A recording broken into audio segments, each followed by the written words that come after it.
Olá, eu sou o Lucas Gini e esse é o Freela Podcast, onde eu entrevisto freelancers e autônomos. Se puder, ajude o podcast a continuar dando uma colaboração de R$2 ou mais por mês lá no apoia.se/Freela Podcast e bora pra entrevista.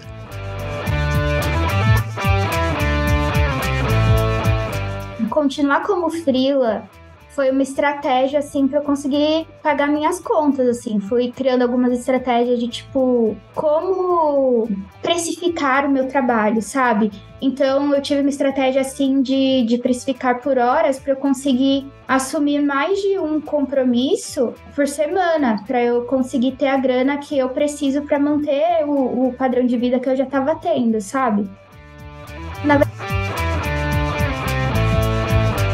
Essa questão do valor, eu tava pensando assim, sabe aquilo que você pensa de vou colocar um valor maior, porque se a pessoa negociar, eu ainda consigo ganhar o valor que eu preciso. Então eu fui muito nessa mentalidade e foi dando certo, assim. Só um deles negociou e baixou, sei lá, R$200.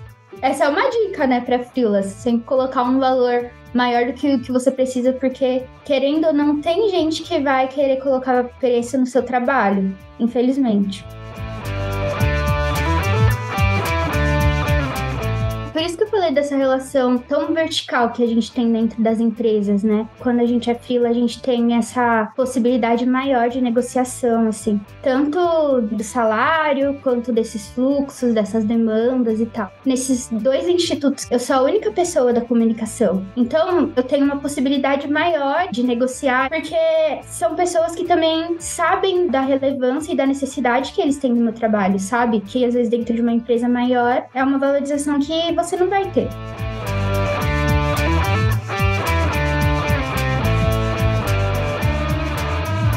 Olá, queridos ouvintes, eu estou gravando no dia 12 de julho e vou conversar com a jornalista Amanda Stabile. E aí, Amanda, como é que você tá? Oi, gente. Tô feliz que a gente tá tendo essa conversa, que tá dando certo. Tô muito animada para conversar sobre isso. Massa, valeu pela participação. E aí, eu já queria começar te perguntando como que você se tornou freela autônoma. Olha, por necessidade, né? Enfim, há um ano atrás, na verdade, assim, o freela faz parte da minha vida, acho que desde que eu comecei a faculdade, sabe? Uhum. E depois, quando eu comecei a fazer estágio, eu precisava complementar minha renda, porque, sabe, né, estagiário sempre ganha muito mal. Então, surge dessa necessidade. E há um ano atrás, mais ou menos, eu acabei deixando o emprego que eu tinha CLT, que, na verdade, era esse mesmo que eu fazia estágio e tal. Aí eu fui contratada durante a pandemia. Só que era um trabalho que estava me fazendo muito mal, assim, psicologicamente. Acho que soma tudo, né? Você tá fazendo home office quando você nunca fez, você se sente sozinho, você tá em toda essa pressão dentro de casa, e o trabalho, parece que você mora no trabalho, né? Enfim. E somando a isso, a empresa onde eu estava trabalhando também fez várias mudanças internas e tal, e a equipe em que eu trabalhava acabou não existindo mais. E eu fui realocada em outra área e estava meio sem projeção, assim, de crescimento. Eu estava me sentindo muito subvalorizada, sabe? Isso estava me fazendo muito, muito mal, assim, psicologicamente. E chegou no momento que eu pensei, ou é esse emprego, ou é a minha saúde mental. Inclusive, tive uma conversa com a minha gestora na época, mas, enfim, não foi nada muito produtivo. E aí eu decidi, na verdade, foi uma atitude meio passional, assim, como que fala? Espontânea, meio sem pensar. E no mesmo dia que eu tive essa conversa de manhã, passou, sei lá, 1 hora, eu mandei minha carta de demissão, assim, foi muito... Caralho, foi rápido mesmo. Foi muito impensado, porque eu tinha acabado de assinar um contrato de apartamento de pelo menos 1 ano, assim, então não foi muito pensado. E a solução que eu encontrei foi essa, assim, para pagar as minhas contas, foi começar a trabalhar por conta como MEI, sabe? Pelo que eu entendi, você começou a trabalhar na pandemia, né? E eu queria saber como é que foi essa transição também de estudo para trabalho, e se foi logo depois que já teve essas transições de não ir para escritório, enfim, tudo isso que você falou, eu queria só voltar um passinho atrás para entender o contexto também. Exato, foi tudo ao mesmo tempo, assim. A pandemia trouxe diversas mudanças, assim, simultâneas na minha vida. Então, eu estava num contexto em que eu fazia faculdade presencialmente de manhã, à tarde eu ia para o estágio, e essa era a minha vida, assim, basicamente. E eu me formei no meio da pandemia. Então, eu ainda tive uma parte das aulas em casa, então eu fazia tudo em casa, né? Estudava Uhum. em casa, trabalhava em casa, rolê, assim, não dava rolê na pandemia, mas eu morava com uma amiga, né, e a gente tinha isso de todo fim de semana a gente fazer um rolê na sala só nós duas. Então era tudo dentro de casa. A Uhum. gente tentando se agarrar um pouquinho de saúde mental, mas era assim, tudo em casa. E a transição, na verdade, foi muito brusca, né? Eu me formei na pandemia, aí o fim do meu estágio, a passagem para o meu contrato CLT também foi durante a pandemia. Na verdade, eu acho que eu não seria contratada se não fosse a pandemia, porque é mais difícil, né? Você encontrar pessoas, treinar as pessoas online, nananã. E então foi assim para mim. Foi tudo muito ao mesmo tempo. O final da faculdade, o começo da pandemia, o início do trabalho CLT, foi tudo junto. É engraçado que isso dá um contexto também foi super rápido aí do processo de pedir demissão, mas tudo também já tinha sido rápido, né? Então, tipo, Exatamente, eu fui no virou fluxo. meio que o padrão, assim, eu também. Exatamente. E como que foi, assim, você falou que tomou essa decisão dos frutos e você não tinha preparado para isso, do tipo ter contato de cliente, já fornecer serviço para alguém, assim, você partiu do zero mesmo? Do zero, do zero. Tanto que eu fiquei desesperada, sabe? No dia seguinte que você pede demissão, que você fala, meu Deus, o que que eu fiz da minha vida? Foi exatamente assim. Aí a minha estratégia foi sair conversando com todo mundo que eu conhecia de diversas áreas, assim, conheci num curso, conheci na faculdade, é meu professor, eu saí falando para todo mundo que eu estava desempregada. Essa foi a minha saída, assim. E no dia seguinte eu já tinha um freela fixo. Você acredita? Nossa, mais uma coisa que foi rápida, hein, na Mais história. uma coisa rápida e que eu continuo até hoje. Já vai fazer 1 ano e meio que eu tô com esse freela fixo. Então, tive muita sorte, mas acho que também vem dessa rede de apoio que eu tenho. E quando você decidiu, porque o fator determina a relação com aquele lugar, né, com aquela empresa que estava impossível. Mas você já imaginava ficar como freela, ou você queria um outro emprego, ou estava aberta a qualquer opção? Então, a minha ideia inicial era conseguir um emprego CLT igual que eu tinha, porque é muito mais estável, né? Muito mais estável você ter ali essa garantia de que todo mês você vai ter uma grana na sua conta, né? Mas o que eu percebi, assim, procurando esses processos seletivos, é que na minha área, pelo menos, é tudo PJ, assim. Muito difícil eu achar um processo seletivo que era para uma contratação CLT Sim. de início, assim. E pouca coisa eu achei CLT e o salário era, tipo, muito abaixo do que eu ganhava antes, não ia dar nem para pagar o aluguel que eu tinha acabado de assinar o contrato. Então, na verdade, continuar como freela foi uma estratégia, assim, para eu conseguir pagar minhas contas, assim. Fui criando algumas estratégias de, tipo, como valorar, precificar o meu trabalho, sabe?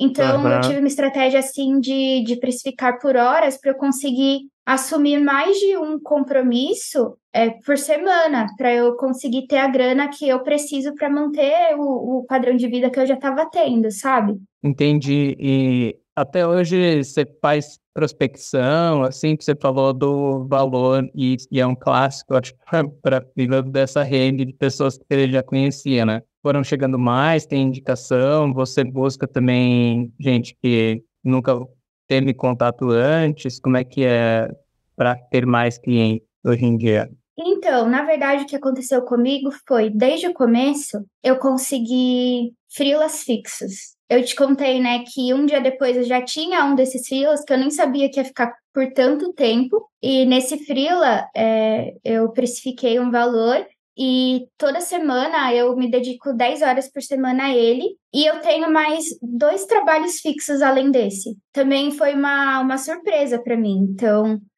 eu tenho há mais de 1 ano e meio toda a minha semana já preenchida com os mesmos trabalhos. O que acontece é eu ter que dizer não para algumas coisas, sabe? Quando chega, porque senão não tenho tempo para viver, assim. Eu tenho. Né? Tem isso. E também tem essa questão, né, do freela de você botar um limite nos trabalhos. Porque, assim, eu sei que tem essa questão de a gente querer estabilidade e querer ter mais grana para pagar as contas e tal, mas às vezes a gente tem que botar um limite, senão eu vou ficar de novo exausta mentalmente. E essa foi uma questão também que os pegar freelas me ajudou muito. Que eu sinto que você não tendo um chefe fixo, não sendo uma coisa CLT, você tem muito mais flexibilidade, você não tem aquela noção de autoridade extrema e vertical como no ambiente de trabalho. E isso foi uma coisa que me fez muito bem. Sim, é um aprendizado bem difícil, né? Falar não, porque a gente está sempre nesse equilíbrio entre querer que tenha mais entrada de grana, mais tranquilidade nesse sentido, e querer não virar uma empresa horrível de se trabalhar nós mesmos, né? Exatamente. Eu não quero ser a minha chefe carrasca, sabe? Mas é muito difícil, porque a gente sempre precisa de grana para pagar alguma coisa. Mas eu tô tentando, assim, colocar esse limite. Além desses trabalhos, às vezes eu pego um bico ou outro, porque às vezes eu fico com vergonha de dizer não quando é trabalho de amigos, assim, sabe? Quando as pessoas veem, você não pode fazer tal coisa para mim, não sei o quê. Aí eu fico meio. Sim, eu posso. Mas eu tenho colocado esse limite, assim. Pelo menos fim de semana eu tento não fazer nada que seja remunerado. É difícil, às vezes a gente pega uma coisa que não deu para fazer no fim de semana, mas é uma coisa que eu tô tentando colocar sempre na minha rotina. Os finais de semana livres, sabe? Sim, você já começou a falar de rotina, eu ia perguntar até um pouco mais sobre isso, assim, porque tendo vários fixos, você tem uma definição clara, assim, tal dia é para tal cliente, ou essas 10 horas ou quantas horas for para outros clientes são distribuídas meio a cada semana de um jeito? Como é que você faz para organizar isso? Então, a gente tem um fluxo de demandas que está funcionando bem, assim. Em um deles, toda segunda-feira a gente tem uma reunião para falar sobre as demandas da semana. E aí eu vou me organizando conforme eu consigo, assim, encaixando as demandas no tempo que eu tenho. No outro, a gente tem um documento, tipo uma ata, que são colocadas as demandas da semana, e é isso, eu me sinto muito livre para ir encaixando no tempo que eu tenho, sabe? Então tá sendo bem tranquilo. Inclusive, teve um momento em um desses trabalhos que tava assim, sabe quando parece que tudo é urgente? Porque eu sou jornalista, mas eu também faço redes sociais, né? E 2 desses trabalhos são de redes sociais. E em um deles, tudo que parecia que era urgente, assim. Chegou hoje pra mim, hoje de manhã, falou: isso aqui é urgente pra gente publicar hoje. Isso aqui, mas eu sei que isso é urgente, mas tanta coisa é urgente, assim, eu trabalho em tantas áreas que às vezes eu não tenho tempo para fazer isso neste momento. Então, eu pedi para sair desse trabalho. Eu falei: olha, tá me consumindo, tô me sentindo pressionada. A gente tá sem um fluxo estabelecido e não vai rolar para mim. Só que aí eles quiseram muito que eu ficasse e a gente estabeleceu esse fluxo, que é esse documento. Então, uma vez por semana a gente preenche esse documento com as demandas da semana e eu vou fazendo no tempo que eu tenho, assim. Se é urgente, já sinaliza que é urgente, que vai ser a primeira coisa que eu vou fazer. Mas tem funcionado bem. Nossa, que massa. Porque se tudo é urgente, nada é urgente, né? Exatamente. E, na você verdade, nivela por muita cima. pouca coisa é urgente, né? Se for parar para pensar. Ainda mais na questão de comunicação. Não é uma questão de vida ou morte. Ninguém vai morrer se eu fizer isso daqui 2 horas. Ou se eu fizer isso aqui amanhã. Então, tem essa questão de urgência é uma coisa que ficou muito banalizada, né? Ainda mais agora que a gente trabalha home office, tudo é online, nananã, parece que tudo tem que ser instantâneo, né? Sim, é uma loucura pensar que já chega sendo urgente, tipo, cara, então tem um problema anterior, né? Um problema de organização, de fluxo, porque não é possível chegar lá na ponta em quem vai escrever o texto ou quem vai fazer a imagem. Já trabalhei bastante nisso, conheço um monte de gente que trabalha, e é assim, né? Como é que pode chegar na última etapa, estando tudo fodido, e a galera tem que se virar? Não é possível. Exatamente. Isso era uma questão que estava, assim, me consumindo, mas agora eu tô conseguindo lidar melhor, assim. Eu achei bem legal que você conseguiu estabelecer essa relação também de dizer não, né? Também de falar, ó, eu vou controlar as horas, vamos organizar e tal. Pô, é muito bom, assim. E aí você também consegue ter a vida social e, Pois enfim. é, parece que abriu a porteira. Depois que eu me demiti de um emprego, agora eu tô mais na certeza de que as coisas vão ficar bem, então tô conseguindo, assim, me priorizar nessas relações de trabalho, sabe? Bom, para não acabar caindo no que a gente falou de ser a chefe terrível. Exatamente. Em relação à grana, também tem uma estabilidade em ter vários freelancers, né? Tu tem uma certa, vai mudar muito ali para menos todo mês, e aí você pode pegar ou não outros projetos do tempo e tal. Mas você conseguiu chegar ao valor que você esperava? Você, tipo, como que foi também tem um salário para pedir demissão e no dia seguinte já começou outra coisa? Nossa, complexo, né? Mas foi uma surpresa para mim entender que, como PJ, a gente consegue mais grana do que como CLT. Não sei se é assim em todas as áreas, ou se eu que fui estabelecendo valores mais altos, não sei como que foi isso, mas eu consigo hoje em dia tirar um valor assim 2 vezes maior do que eu recebia como CLT, sabe? Claro que faz muita falta, sinto muita saudade do meu VR. Aí você tem um gasto, você ganha mais, só que você gasta mais com algumas necessidades básicas que você não teria que gastar quando você tem o benefício CLT.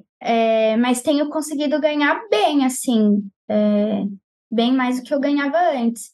E essa estabilidade me permite fazer planos, né? Me permite não ficar sem dormir à noite pensando em como pagar o aluguel, por exemplo, né? E então isso tem sido muito bom, assim.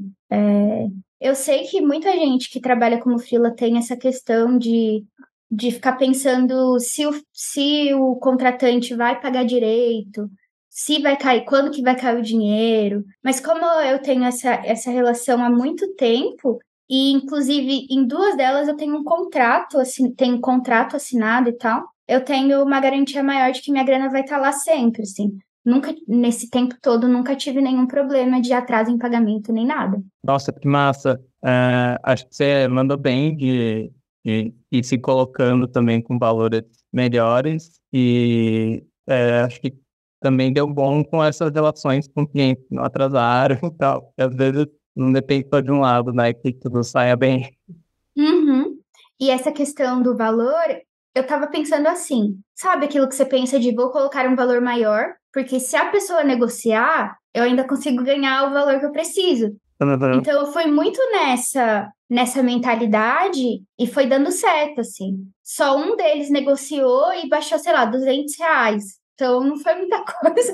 Uhum. Essa é uma dica, né, para freelas, sempre colocar um valor maior do que o que você precisa, porque, querendo ou não, tem gente que vai querer colocar preço no seu trabalho, infelizmente. E é aquela coisa, né? E se aceitou fácil, a gente até fica pensando se dá para comprar mais, né? Que é muito. Exato! Se eu soubesse.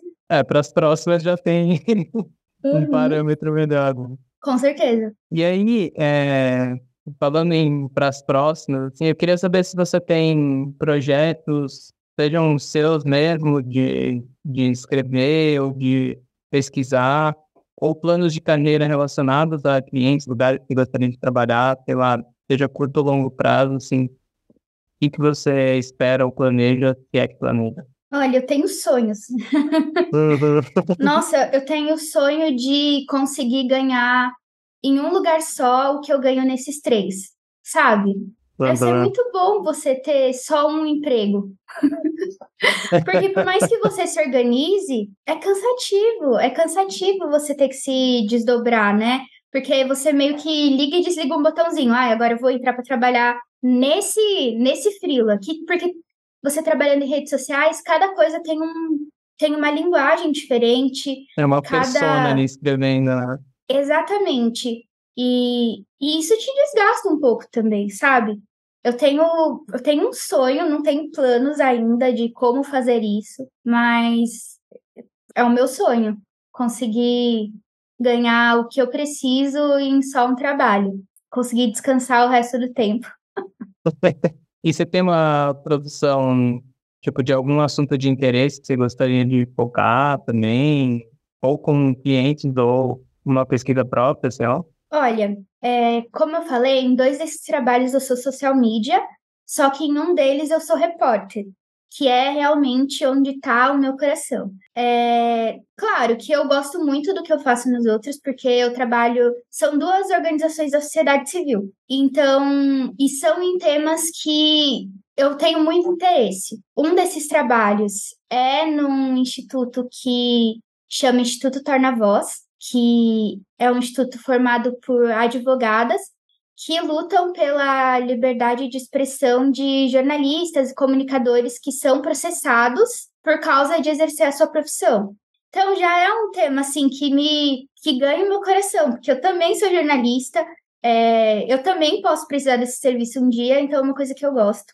E o outro é o Instituto Brasileiro de Direitos Autorais, que é uma área um pouco diferente do que eu costumo atuar, mas está ali na área de direitos. Então eu amo tudo que eu faço. Só que esse trabalho em que eu sou repórter, que é o Nós Mulheres da Periferia, é o trabalho onde eu estou realizando todos os meus sonhos jornalísticos de quando eu entrei na faculdade e eu queria mudar o mundo, é o que eu estou conseguindo fazer agora, assim. Calma, não estou mudando o mundo ainda, mas tô conseguindo, de pouquinho em pouquinho, transformar algumas realidades, assim. É muito interessante você ver o seu trabalho transformando alguma coisa concretamente. Por exemplo, esse ano eu publiquei um especial que foi uma denúncia de violência obstétrica em um hospital aqui de São Paulo. Então, eu fiquei 5 meses fazendo a apuração, conversando com as doulas, que são profissionais que dão assistência aos partos das mulheres para que elas não sofram violência, para que elas tenham informação das coisas que elas precisam naquele momento e tal. E as denúncias vieram dessas mulheres, dessas doulas. Então, eu fiquei 5 meses, assim, nessa apuração, e a gente publicou uma série de 5 textos falando sobre as violências que estavam acontecendo nesse hospital. Inclusive, conversei com mulheres que pariram lá e sofreram essas violações e tal. E depois que a gente publicou esse especial, teve uma vereadora aqui de São Paulo que viu e ela resolveu agir para tentar fazer alguma diferença nesse cenário. E, inclusive, desde novembro do ano passado até mês passado, essas doulas estavam sendo proibidas de entrar nesse hospital. E depois de ver essa reportagem, ela se reuniu com essas mulheres, com essas doulas e tal, e foi até o hospital conversar com a diretora, entregar um ofício, enviou um ofício para o secretário de saúde para ele olhar para esse cenário e tal, e agora as doulas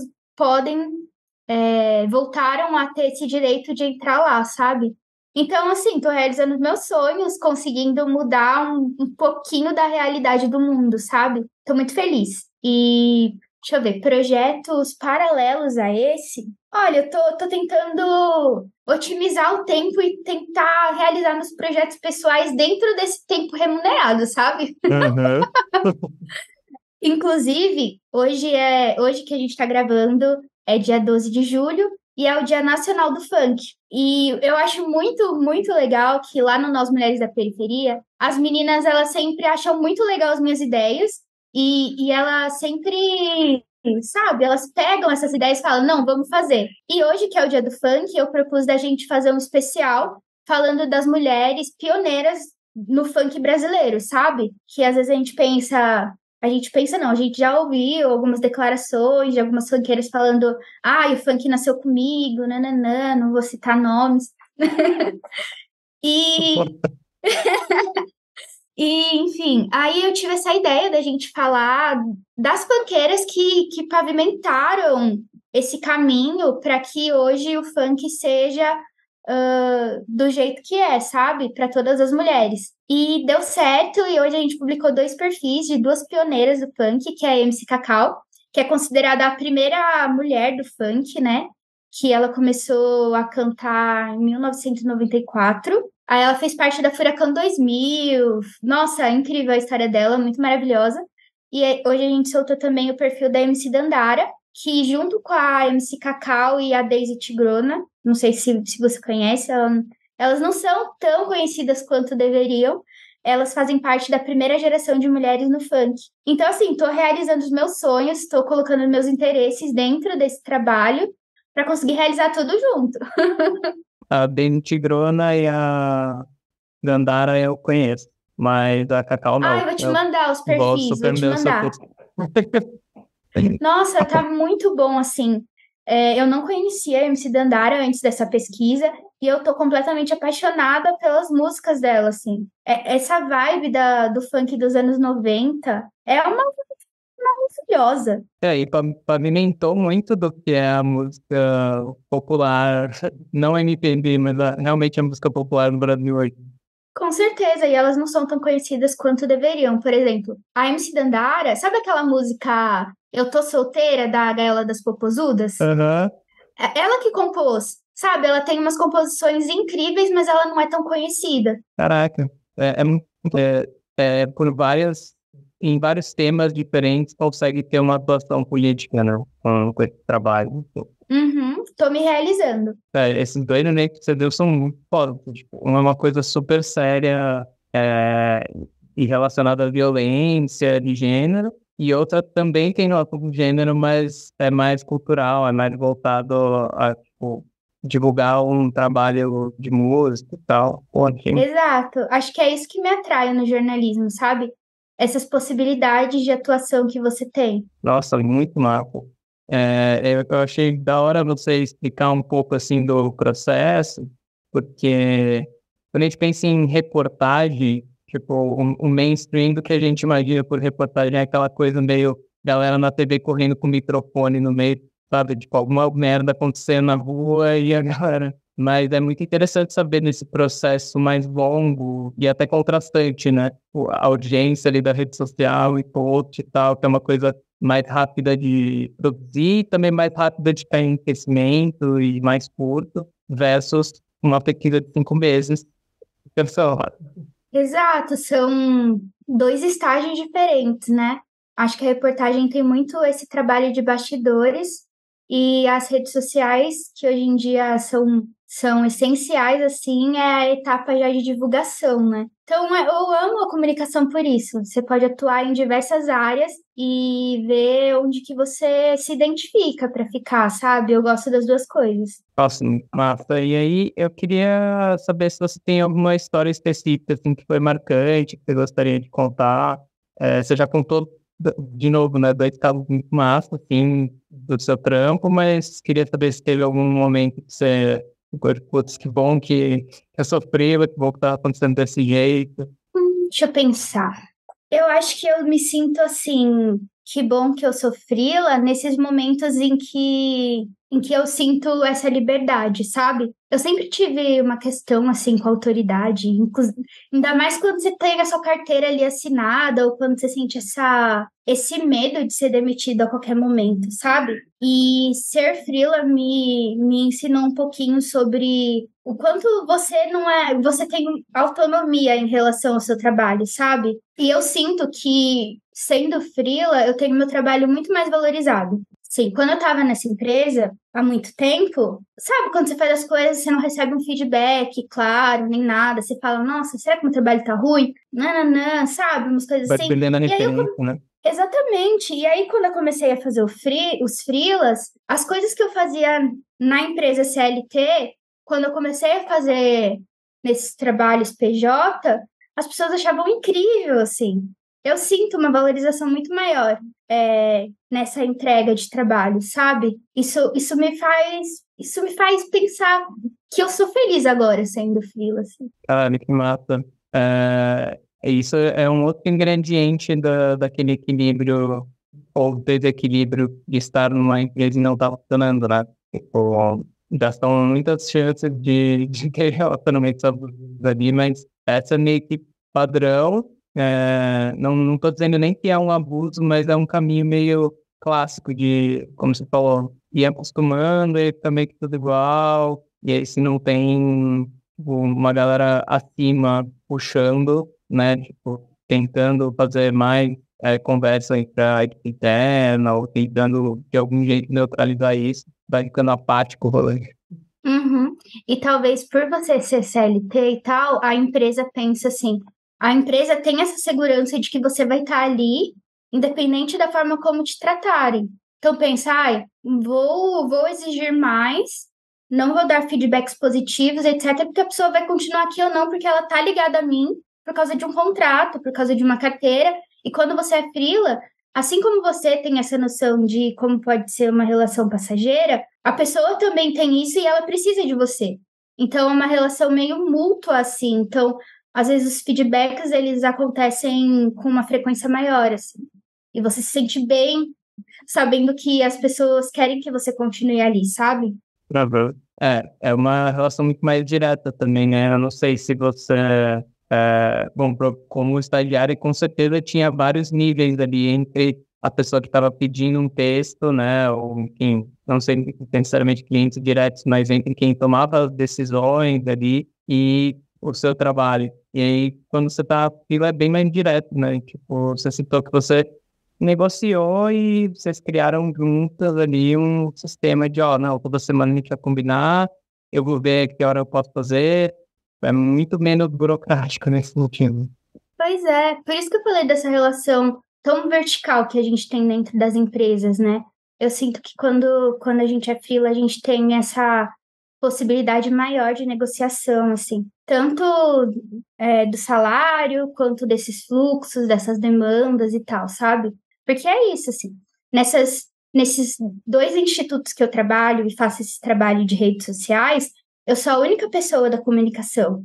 Então, eu tenho uma possibilidade maior de negociar esses fluxos e tal, porque são pessoas que também sabem da relevância e da necessidade que eles têm no meu trabalho, sabe?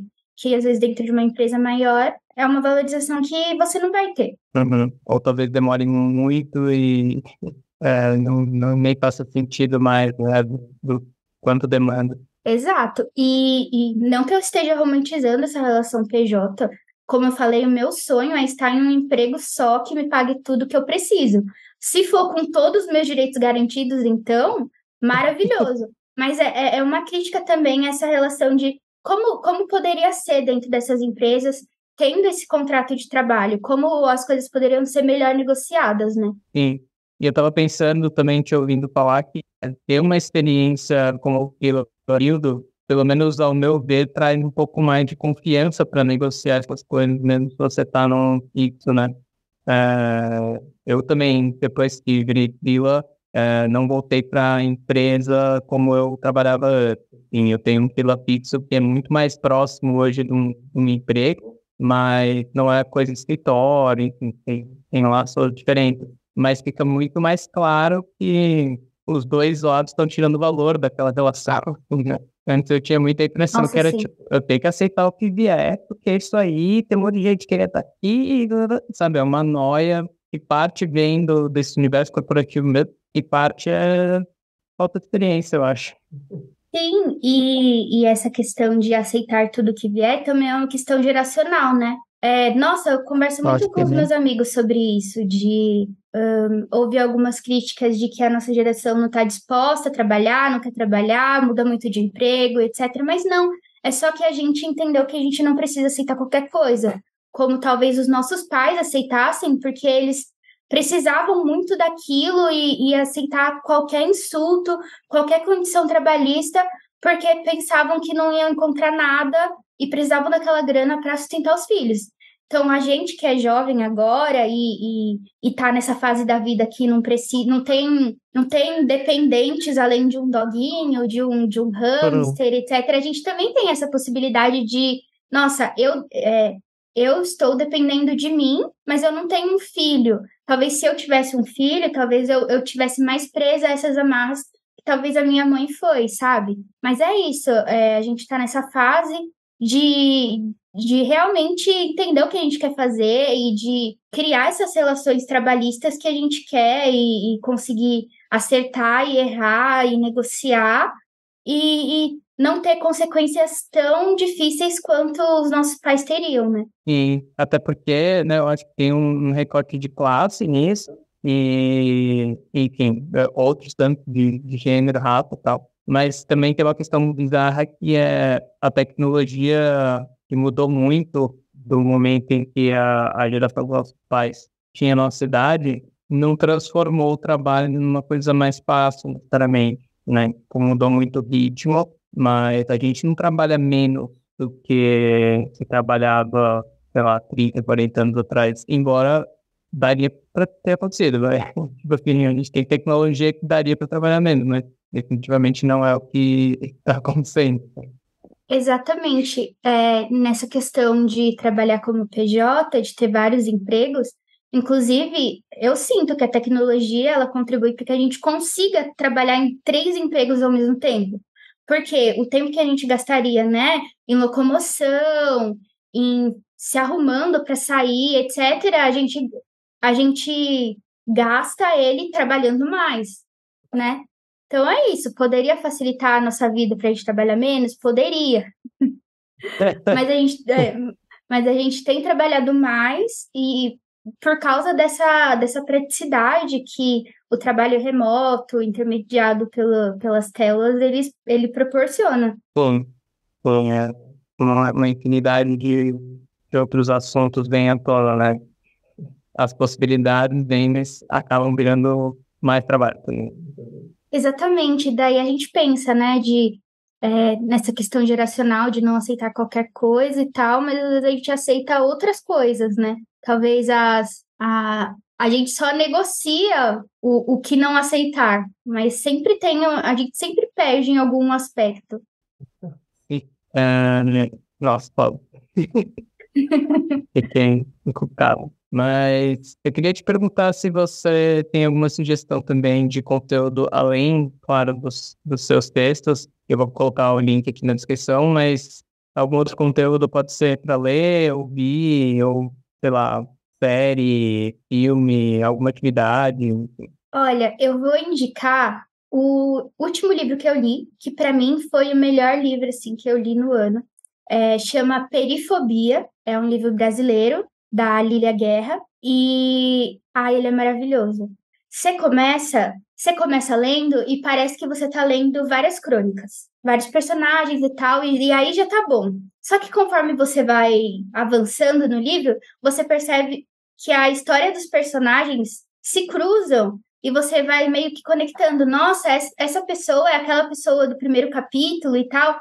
E no final você entende que esse livro ele está contando a vida das pessoas que vivem nessa mesma favela. Então ele é muito bom, assim, as histórias são incríveis. E, inclusive, pensando nessa questão de frila, nessa questão de que lá no quintal da minha mãe, da minha avó, a gente não fala frila, né?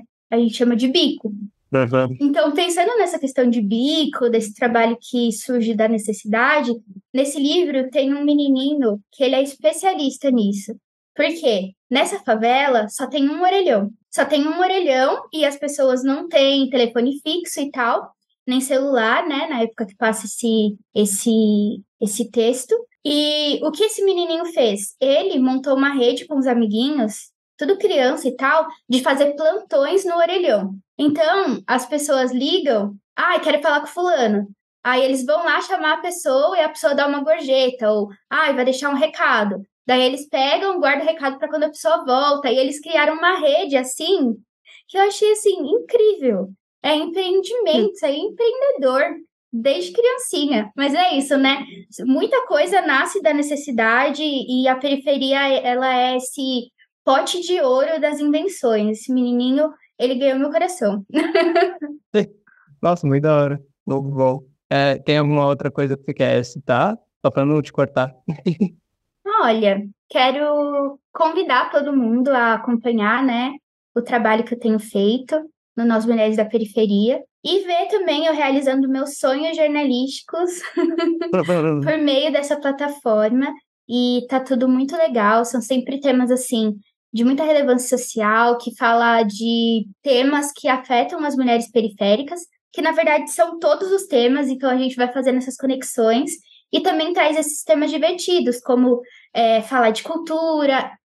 Eu acabei de publicar alguns textos em relação às pioneiras no funk, mas em paralelo, outros repórteres estão publicando um especial sobre mulheres no rap. Então, assim, tem muito conteúdo bom.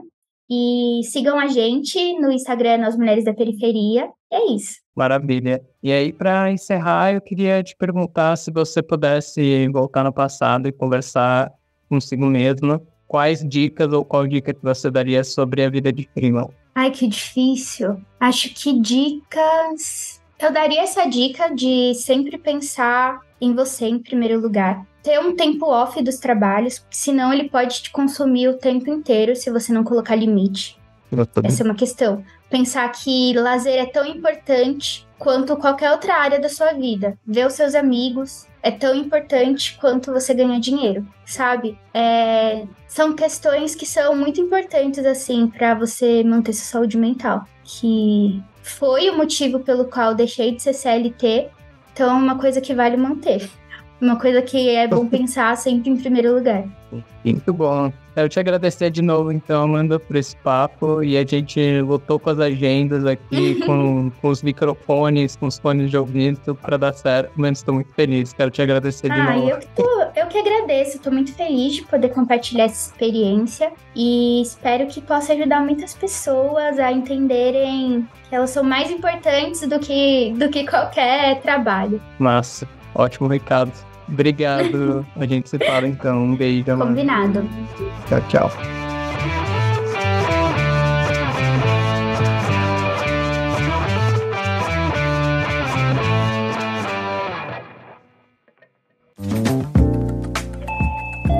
Você ouviu uma edição fonohouse.com.